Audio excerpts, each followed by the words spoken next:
Krystal Tomlinson is a communications consultant and social researcher.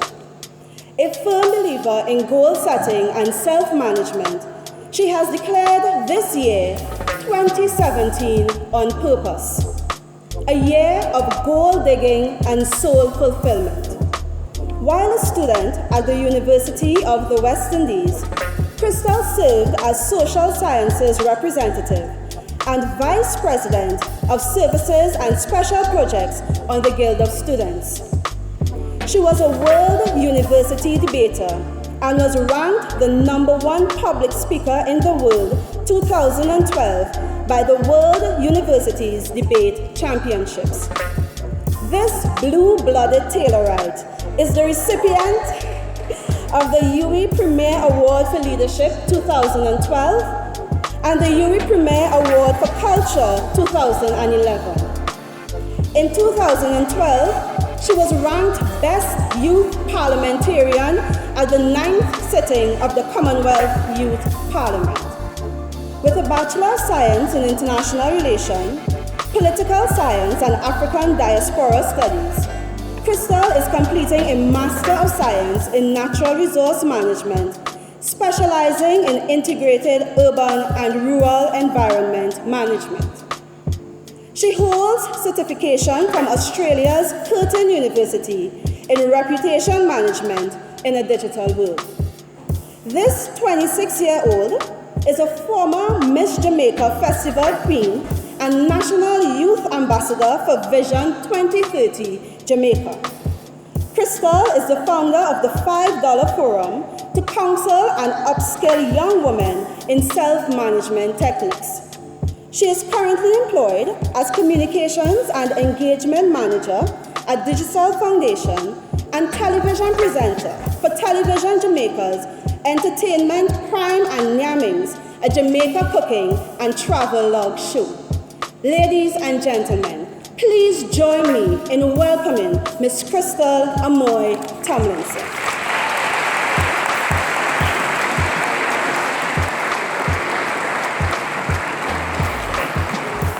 Good evening, everybody.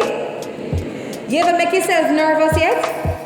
I hardly ever get nervous speaking in front of a crowd. Public speaking is what I do. But I heard her introducing me a while ago, and I was wondering if I'm really the same person that's coming up to speak. Because whenever I come on the UWI campus, I remember myself as a UWI student. And with that, there are memories, disempowering memories, let's call them that. Financial challenges, not getting to do examinations, thinking you're certainly going to fail at life because you have missed an assignment deadline, thinking that you will not be a success at anything really because you're not clocking a 3.8 GPA. So whenever I walk onto the UWI campus, I remember myself as a student going through the challenges, the struggles, the anxiety about adulthood, and then looking at this great big world that technology is making so much smaller and asking myself, how will I be of any real significance? And how can my input and contribution to society really make a difference in anybody's life? And so that is how I sat there, my hands started to sweat because I started to think I was a student again. And in front of the principal and in front of the SSDM, this is my SSDM, my Director of Student Services when I was here, Mr. Carlton Laurie. So I see him in the audience and I tell you, all those feelings come back to you. And mixed in that is your memory of excellence and things you got right. But it's almost like seeing your mommy and remembering that you're a child. That's what's happening to me right now. But now that I've said it, I've given it room to just go out on you. So you all can be nervous about me now. I won't be nervous about myself.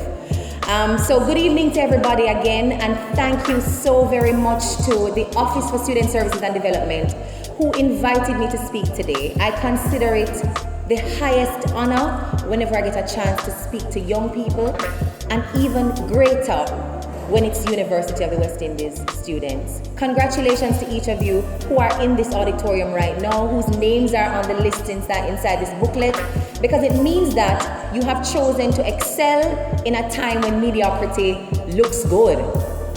It's easy to make failure and not nagwan look pretty and feel good about not doing the best you can do.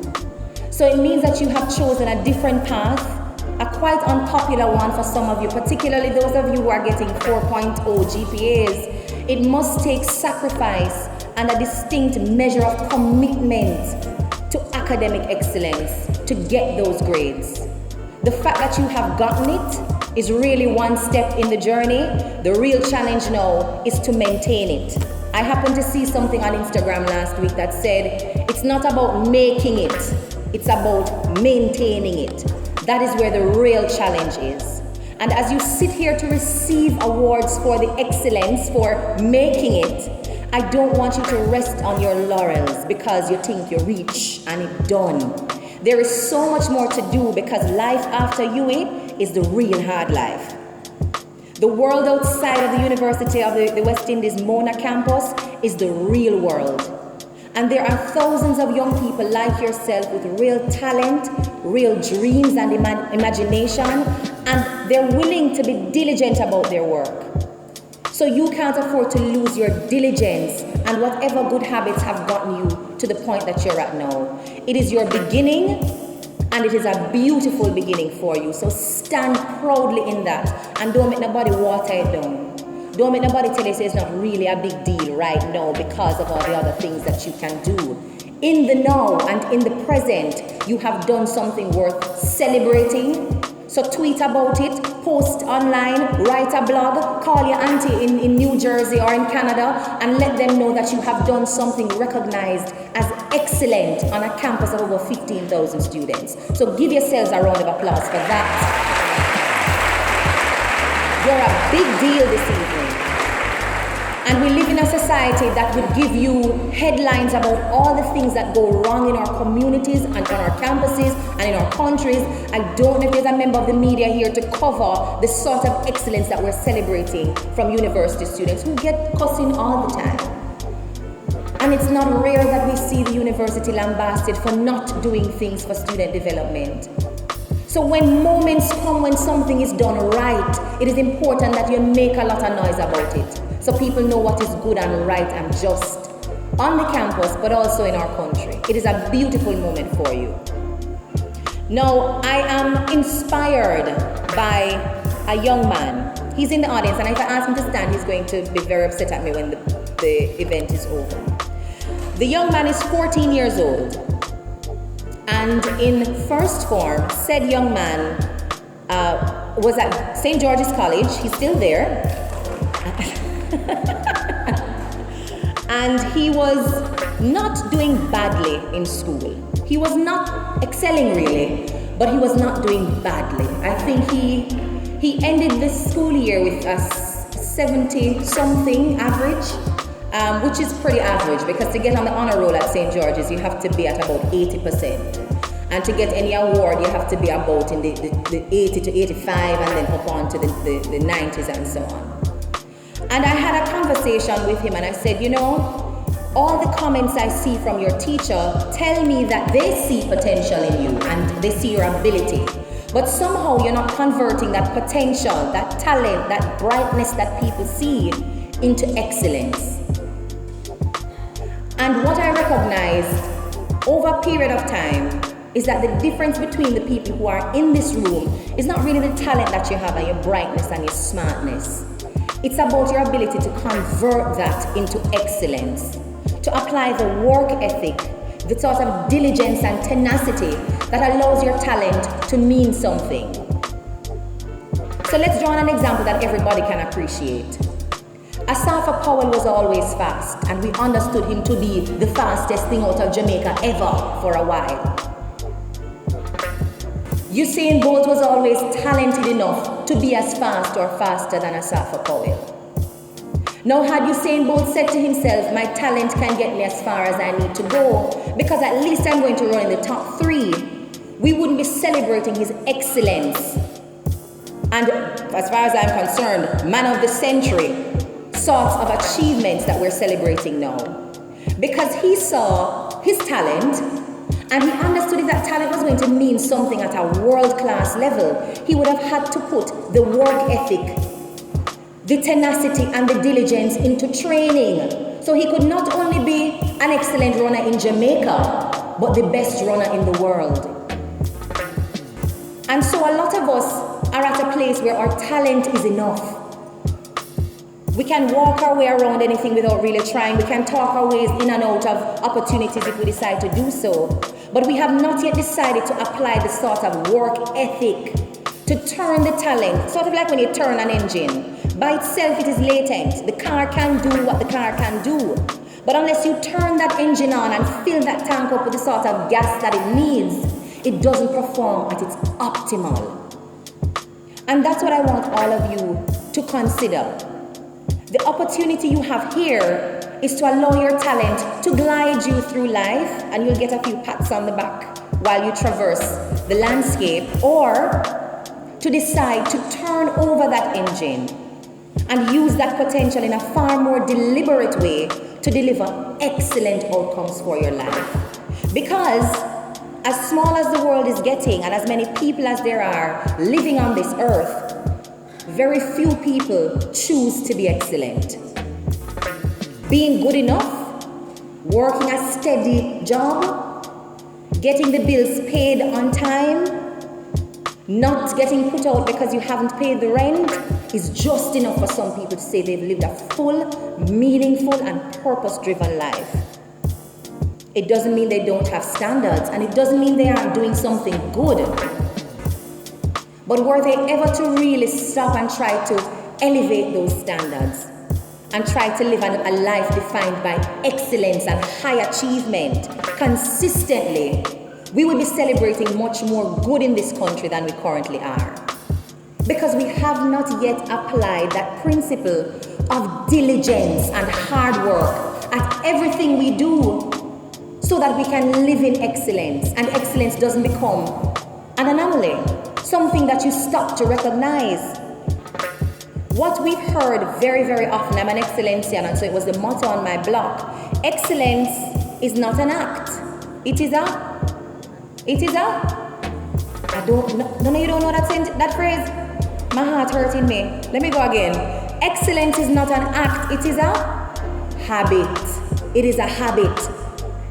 So you can pretend to be doing well, and you can pretend to be doing good. But excellence is something that is your routine. It is consistent, and it really never stops. It might get interrupted by something in your life. But because it is your habit, sort of like going to sleep at night. Some nights you're not going to go to sleep at the same time, but you know you must go to sleep at night. Just the way your body is trained to rest in that sort of pattern, excellence in itself becomes a pattern for your life. And so you will have many more moments of celebration and being lauded for your efforts if you choose in this moment to turn the key and not let this be enough for you. So let me go back to my story about the gentleman at St. George's College. Had a conversation with him at the end of his first year, and I said, you could do better. If you really try hard enough, I'm sure you can get better grades. I don't think a 90 average is out of your reach. But let's be humble. Get it to like in the 80s, and we'll work out some prizes and some incentives for you to continue hitting those targets and those goals. First semester of second year, the average made it to 79 point something. Skin of him teeth missed the 80. But when we looked at some of the grades in the subjects, where he was scoring 50s, 60s, and 70s, he was now topping his class with 80s and 90s. So although the average had not gotten to the 80 in first semester, we could see where the added effort was turning out to be much more productive in the classroom. The comments from the teachers changed after first semester. And let me tell you why those comments are important. You can be doing work, getting the grades, getting the targets, and hitting those goals that you have, but the people who work alongside and with you probably don't see that your attitude and your behavior have both changed. But his teachers could see that. And so the remarks were now excellent, outstanding. He's a model student, mentor, setting an example. I think what I would have called like a form prefect. He was selected as deputy form captain or something of the sort. Assistant beadle for those who are from George's. Yes. Now, last year, he was not so highly recognized. And remember, the average hasn't gotten significantly higher yet. But his attitude in his space has changed, and people started to see that. And so he started to get recommended for myriad of things. There was hardly anything that was happening with the student body, particularly in second form, that he was not invited or asked or begged to participate in, because his attitude now matched the sort of character of a Georgian, an excellent Georgian. As you are in the space at the university, many of you collecting awards for academic excellence. And it's a good example to use because sometimes in order to be excellent in academics, you have to sacrifice all those other character building activities. And I want to say to you that you don't have to sacrifice it. You can be involved in team building exercises with your classmates. You don't have to run right out of class as soon as it finished the study. Because people like people. People don't really like numbers and ratings and grades. People like people. People want to be around human beings. They want to get a sense of who you are, what your ethics are, what your character is like. They want to like you. How will they like you if their only knowledge of who you are comes down to the numbers on the paper? That doesn't tell them much about the human being that is in your body. And so I'm taking this opportunity to encourage anybody who thinks you may have to not do one in order to be excellent at the other, or do very little at the other in order to be excellent in one. That is not true. That you are in this room tells me you know how to manage yourself. And if you can come onto the principle of good time management and energy management at an early stage in your life, you can do so many more things with your time. I was honored to have heard Adam Stewart speak at an event for Sagicor, their pro-millennial mentorship society. And one of the things he was quick to point out was that he never got a first class honors when he went to university. He came out with a pretty average score. And yes, his father had money, but many of you might not know this. Adults who have to work very hard for their wealth don't just pawn it off to their children.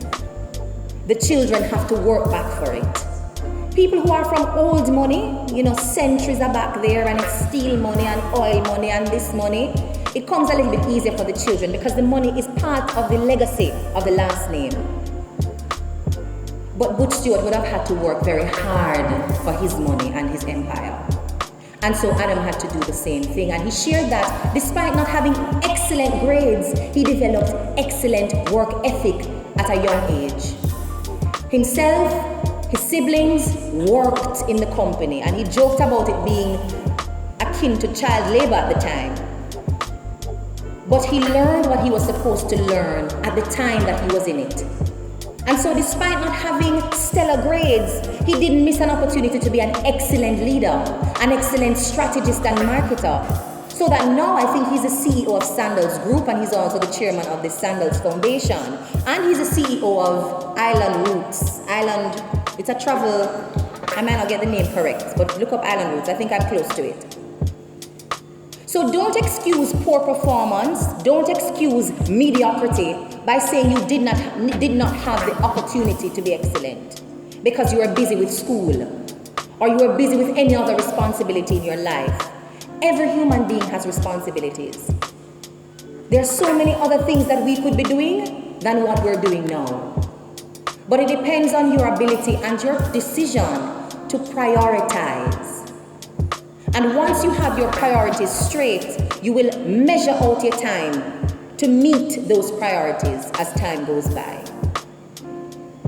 And if you listen to any sort of journey of success, anybody who has had to climb the ladder and go through the process and the machinery in order to get to any measurable level of success, they will tell you it took decisive action to not settle for what was good enough in their surroundings, because within their spirit they desired more.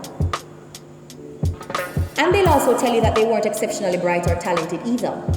They just decided to work twice as hard as the man beside them who was talented. And that's the decision you have to make even when you are talented. Because the truth is, hard work beats talent every time. There's not a case in history where somebody worked twice, 3, 4 times as hard as the man with talent and didn't get a better or the same result. It is just a fact. And so, back to my story. End of second form, the gentleman was able to get all the gifts we had promised him for improving his grades. End of second semester, not only had he gotten his average up to 80.9%, which really tore his heartstrings because it was so close to an 81. But he got an 80%, made his way onto the honor roll, and received the St. Ignatius Award for his entire form. There's an award that they give out to each form or each year group annually, and he received the award for his year group. And while he was, sharing the news of all the good grades that were coming in and the awards that he was supposed to get, and I was getting excited because I'm saying, boy, this is just winnings. This is just, I can't contain myself. He says to me, but what if I don't win the prize? And I said, my real concern is not whether or not you win the prize and come home with the award. It's that you made a decision over the last 2 semesters to put the work and the effort in. And you have seen in your own space, on your own report card, year 1 versus semester 1 of year 2. Year 1 versus semester 2 of year 2. And the difference is amazing. The comments from your teachers blows my mind. So if you don't come home with a trophy, you win already. But he was not satisfied. And so he sat down and worked out a calendar. He's 14, let me remind you. Worked out a calendar of what he would study on each day of the week. And of course, prioritized the subjects where he got less than 80%. And so I will probably share on Twitter or Instagram what his semester 3 grades look like.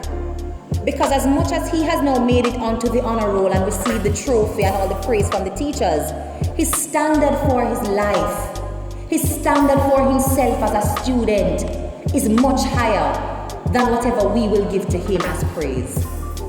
And that means he will never stop attempting to improve his own performance, no matter how many awards he gets throughout life.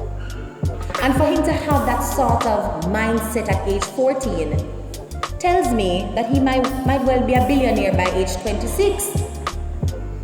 If not at least running a small company by 16. Because he understands how important it is to manage his time and to be diligent in pursuing the goals that he has as a young man.